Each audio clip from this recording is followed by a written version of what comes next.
I'd like to tell you a little bit about the program so that you know what it entails, the MBSR program.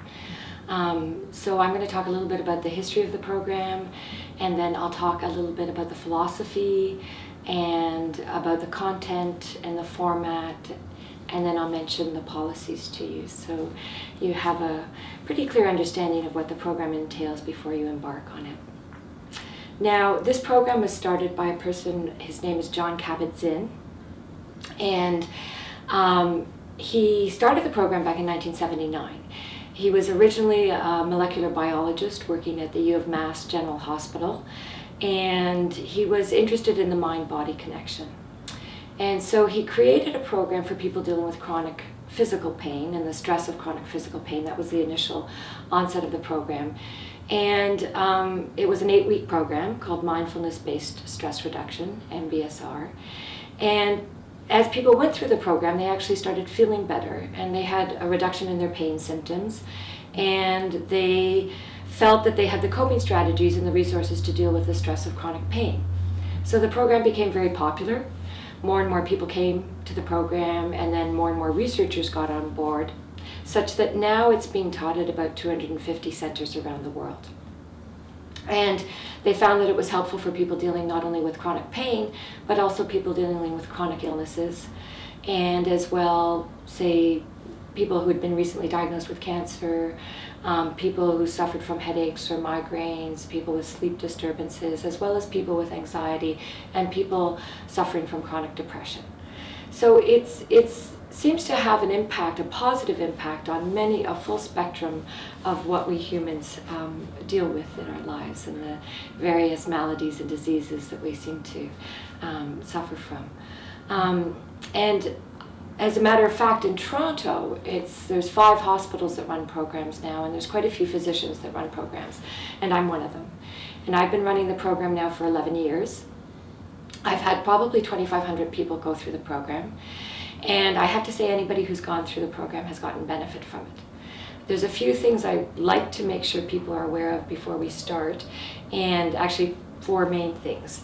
One is that this program is not considered to be a course. It's considered to be a therapeutic intervention or a medical intervention to help give you the coping strategies to deal with your stress or whatever situation you're dealing with. And so you're going to see some changes in yourself. I run a 9-week program, and you're going to see some changes in yourself, but generally don't look for those changes in the first half of the program. Look for them more in the latter half of the program, so week 7, 8, and 9. It's more of a slow tortoise approach than a fast hare approach. And another thing I like to make sure people are aware of is that it is work. It's actually quite a significant amount of work on your part. You're going to be asked to do a 45-minute a day mindfulness practice. It will always be guided, and it will actually be guided by these CDs. So I'll just show you them, right? And I'll talk more about those CDs a little later on in this interview.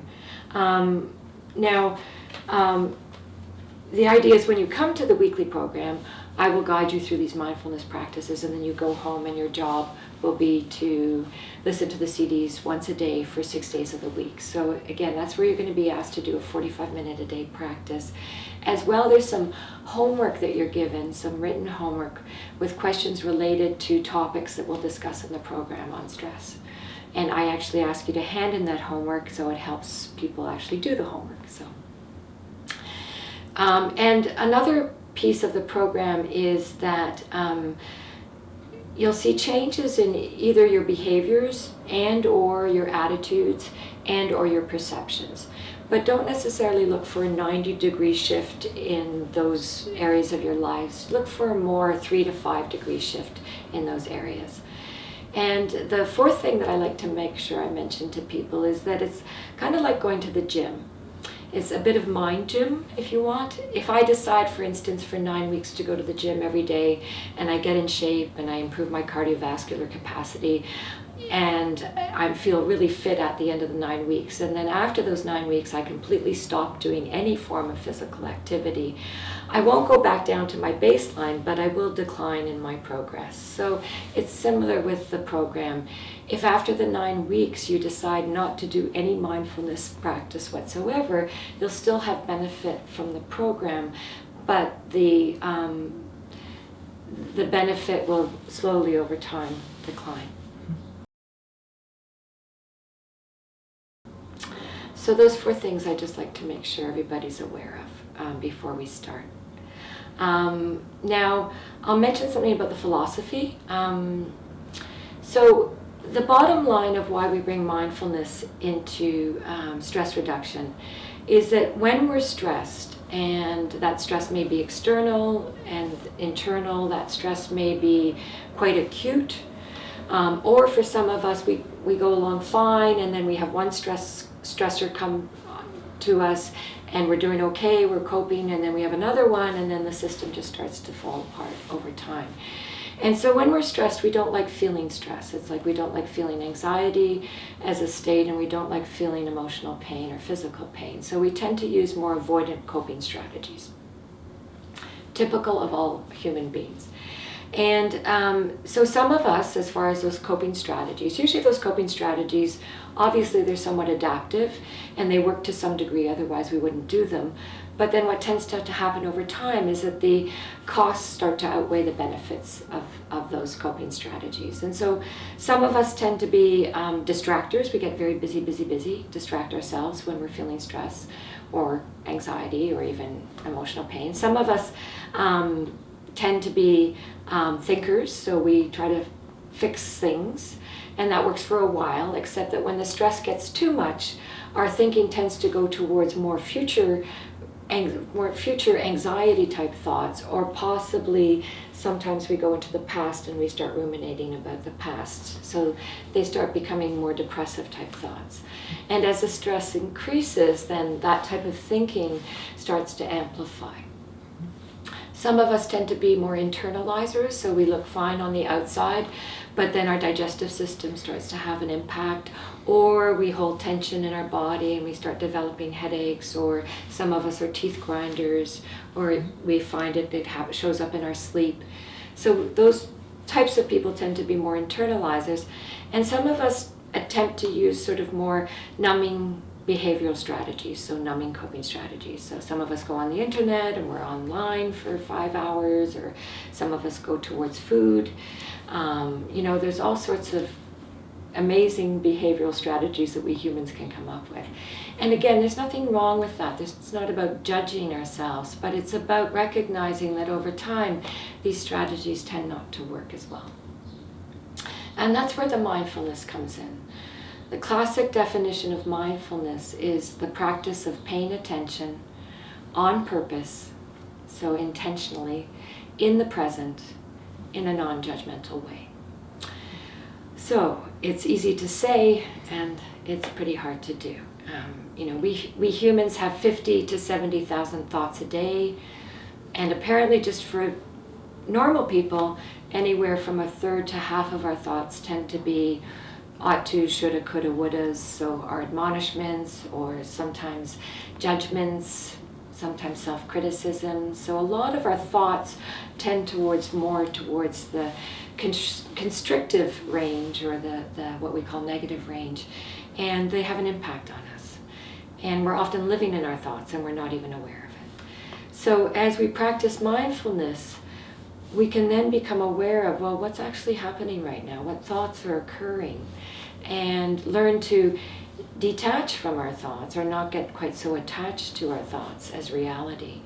We become aware of what's happening in our bodies, and so we can then become aware of how we're actually physically reacting to stress, which is in reality our initial reaction when we're stressed or something triggers us.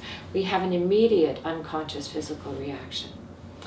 And then we can begin to become more aware of some of our emotions that are occurring that we often aren't aware of. And with that, we can then become more conscious of how we're actually reacting to stress.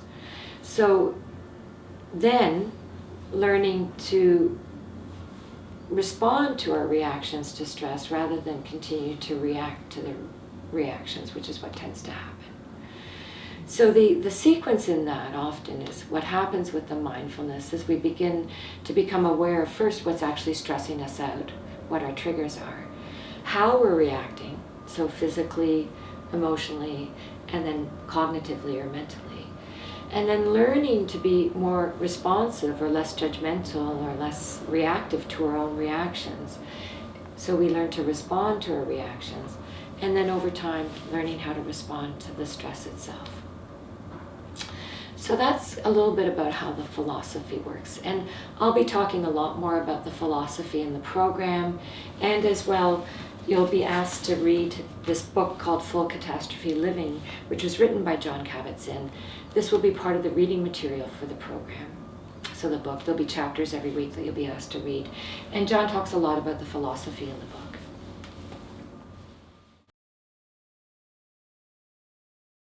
I'd like to talk a little bit about the content of the program. So this is a 9-week program, and there's 9 weekly sessions, plus there's a day session on a weekend, which I'll talk a little bit about later.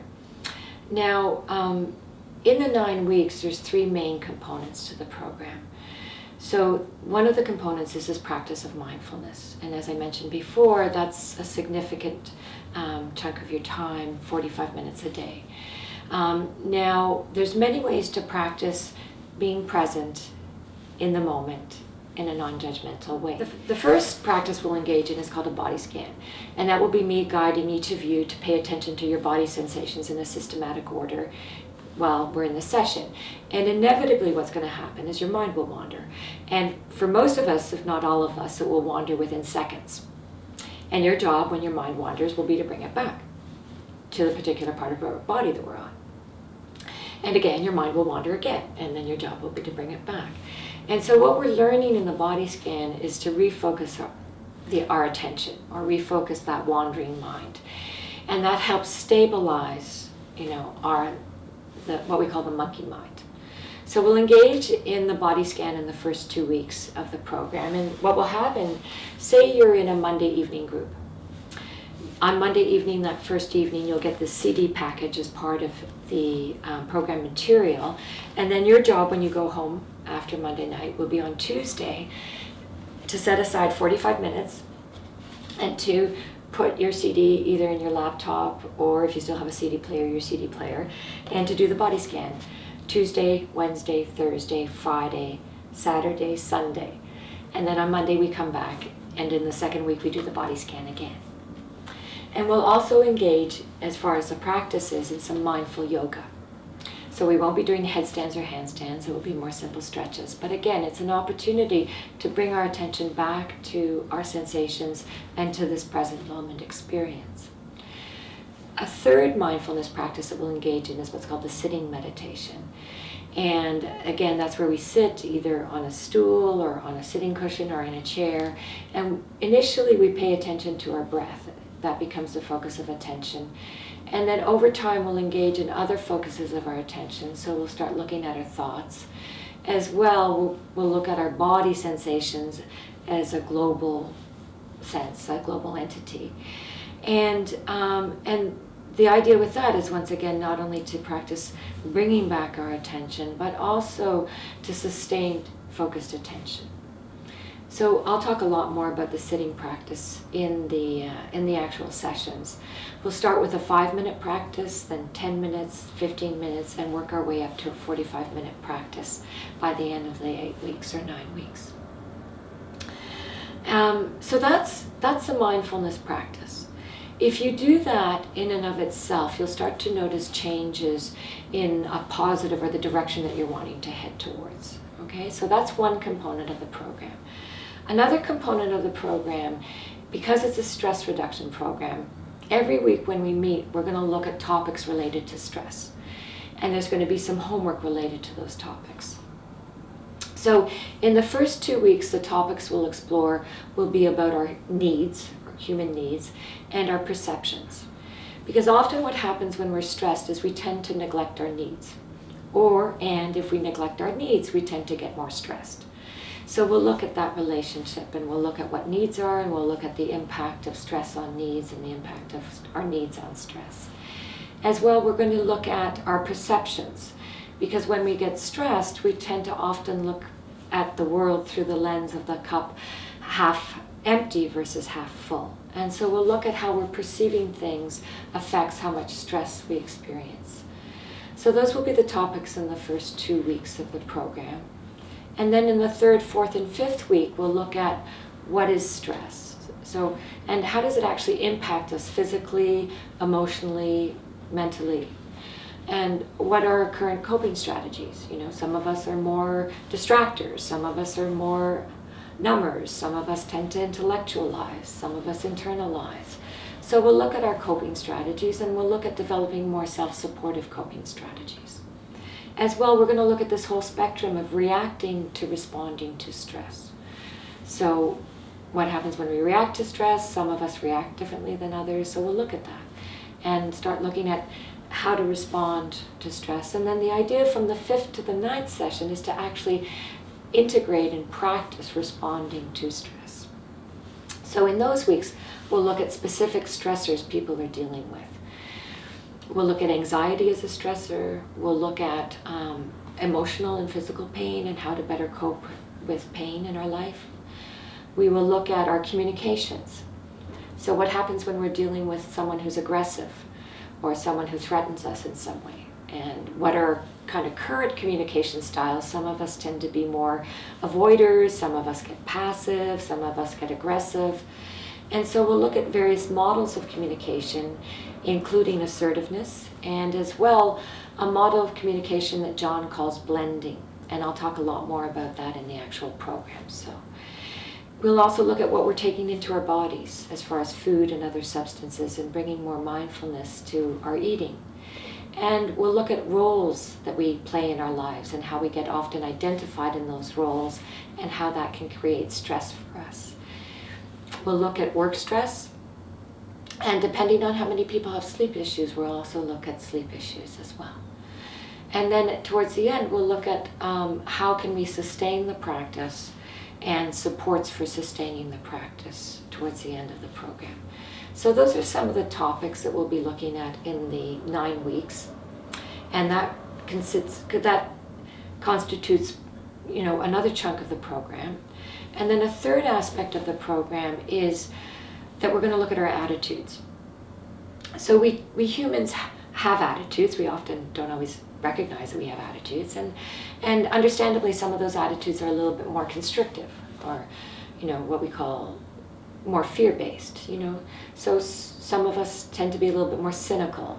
Some of us tend to be somewhat pessimistic about life. Some of us tend to be a little resentful, or we develop resentment in life. You know, understandably, we humans have all had to deal with our failures, our losses, the panoply of, you know, stresses that occur for us in our lives. But whether, you know, whether those attitudes are good or bad, right or wrong, doesn't matter. What matters is that those attitudes tend to have an impact on us, and they have an impact on the people around us. So we're going to look at that. And we're going to look at, you know, choosing, if you want, to cultivate, at least while we're doing the mindfulness practice, attitudes that are a little bit more self-supportive or expansive. So we'll look at attitudes such as practicing non-judgmentalness. So we have judgments, can we not judge them? We'll look at this practice of letting go. You know, we sometimes like to hold on to things tenaciously, and that may not be serving us so well. So we'll look at letting go as an attitude to cultivate. One of the definitions of patience is a willingness to listen more carefully. We'll look at a thing called beginner mind, an attitude called beginner mind, or sort of this willingness to look at each situation as if from new eyes, and developing a certain amount of curiosity to our experience. So those are some of the attitudes we'll look to cultivate within the program, and that also constitutes one of the components of the program. So there are these 3 main components: this practice of mindfulness, all these topics that we're going to be exploring, and these attitudes we're going to look to cultivate within the 9 weeks. And I'm going to suggest that another component of the program is the fact that we're in a group format. There's an accountability piece. You're being asked to come once a week. You're not having to do the work solely on your own. I'm guiding you through that. And as well, I ask you to hand in your homework. And so that also helps people do the homework. So I think that, and the fact that the program is structured for 9 weeks, it's time limited. We humans seem to like things that have a beginning, a middle, and an end. So that's another component of the program. So I'm going to talk a little bit about the format. Just so you know, the groups generally, there's anywhere from 12 to 16 people maximum in a group. There's usually more women than men. It's usually about 1/3 male population to 2/3 female population.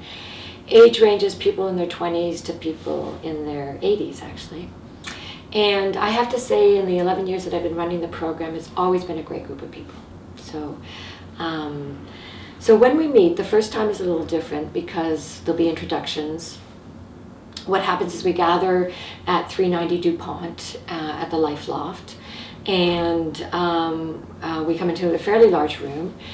We come into a circle in chairs, and I remind people of what we're doing in the program, as well as I go through the guidelines and the policies, and I hand out the materials for the program. And then we have some introductions. And so what will happen is you'll actually partner up with someone, and you'll be asking them some very benign questions, things like their name, a quality that they notice arising when they're most relaxed, things that they're interested in, and then you'll introduce them to the group, as well as why they're taking the program, or if they have any expectations for the program. And we also have a contract of confidentiality in that first session, just in case anyone wants, later on wants to share anything that's more personal to them. So just so you know, this is not considered to be a psychotherapy group in this typical sense of a psychotherapy group where people come and talk about their personal issues, but people will over time share things about themselves. The program itself is considered, as I said, to be a medical or therapeutic intervention to help give you the tools and the skills to better cope with stress, And one of the things I should mention now is that it's normal during the 9 weeks to go through some resistance, to have difficulty with doing the practice, and that's a very normal experience for people. The key is we start talking about it and how to work through the resistance. Because anytime there's change, there's a part of us that doesn't necessarily want to change. So again, we'll talk about that in the program. So in that first session, we go through the guidelines, we have our group, you introduce your partner, and then I will guide you through 3 mindfulness practices during that first session. So there'll be a 5-minute breathing practice. I'll also guide you through a mindful eating practice, and then we'll finish with a body scan. I'll hand out the homework for that week, and we'll go through the homework, and then you'll go home after that first session and you do your body scan every day, as well as your homework for that week. And we come back in the second session, and then in the second session, the format from the 2nd to the 9th session is pretty well the same. In the first 20 minutes when we meet, you'll get this journal booklet or log booklet, and in that log booklet every week there'll be questions like, how did it go with the practice? What are you noticing about some of these topics that we're looking at? And things to help bring you back into this present moment awareness. And you can write as much or as little as you want in those journal booklets in that first 20 minutes. I take those booklets home with me, so you hand them in and I take them home with me, and then I will read them. If you want feedback on anything, if you have questions about anything or you're not sure about anything, then I'll give you written feedback. So it's actually an opportunity for you to kind of connect with yourself, to reflect back to yourself about what's been going on during the week. It's also an opportunity for you to connect with me if you want to, and then for me to connect with you. So after that first 20 minutes, we then have a large group check-in. The check-in's always around the practice and or the themes we're looking at. You don't have to talk in that large group if you don't want to. We then, I then guide you through the practice for 45 minutes. We have a question and answer period. And then we have a break of 15 minutes. I provide teas and munchies during the break.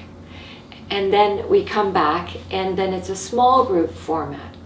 So initially in the small groups, it's more like this interactive, synergistic, creative brainstorming around some of these topics. So as an example, in the second week, each small group will get a questionnaire on needs. And there'll be questions like, what do you think needs are? What do you think people's attitudes are towards needs? What do you think, is there a difference between needs and wants? And what do you think that difference might be? So it's really just an opportunity to communicate, to share conversation, share ideas. And then we share our ideas with a large group after that small group interaction. There'll be a couple of times where there'll be some partner dyad exercises that are meant to be more fun and bring some of these topics from a more intellectual level to a much more embodied and practical experiential level. And then there's also some interaction. People ask me questions during the program. I'll respond. As well, I'll do some more formal psychoeducation for about 5% of the session, talking about the neuroscience of mindfulness, the neurophysiology of mindfulness, and other topics like that. So that's pretty well the format of the 3 hours. We have a day session, as I mentioned, and I'll talk a lot more. The day session's usually on the weekend of week 5 or week 6 or week 7. And I'll talk a lot more about the day session in the actual 9-week program. So that's pretty well the format of the program. With respect to the policies, how it works, this program is currently covered under OHIP, and it's considered to be group psychotherapy. And so when you show up, I get paid. If you don't show up, I don't get paid. So my request to participants is, if you decide to do the program, is to show up. Now, say you're in a Monday group and you can't make one Monday. You can make it up on a Wednesday or on a Thursday of the same week, because I do essentially 4 groups per week. And if you do make it up that week, then that's fine. But if you don't make it that entire week, then there's a $55 fee, absence fee. Now you can come back in, say you're doing the spring group, you can come back in the fall or the winter of the next year and redo that week that you missed, and I would pay you back the $55. So we try to make it as fair as possible for everyone. There's also a material fee, a material and non-OHIP fee of $200. That includes the book, the CDs, a workbook, logbook, and the munchies I provide. And as well, if you're over 15 minutes late, there is a $10 late fee. And the reason for that is that OHIP charges per 25-minute unit. And so if you're over 15 minutes late, I don't feel it's fair to charge OHIP for that time. It's not only not fair, it's not okay. And so therefore I charge you for that time. As well, if you come to the first session and if you decide for whatever reason that the program's not for you, then you don't take any materials and I don't take any money from you. And you're welcome to do the program, at a later time if something changes for you. So those are essentially the policies, and you will get an email about a week to 10 days before the onset of the actual program telling you exactly where it is, what to bring, the parking situation, TTC information, as well as the policies. And your job is to read that email in its entirety, and then if you agree with the policies, great. If you disagree with them, then we would need to have a conversation, and I'm fine with that. If you would like me to elaborate on any of these topics, or if you have any questions about these topics, I will do that in our intake interview. And as well, you can go to my website, www.heidywalk.com, and you can pick up further information about the program there. Another possibility as well is to go on YouTube and look up Jon Kabat-Zinn, JonKabatzinn, who is the originator of Mindfulness Based Stress Reduction back in Massachusetts. And he's done quite a few videos for various organizations that you can further gather some information about the program from YouTube.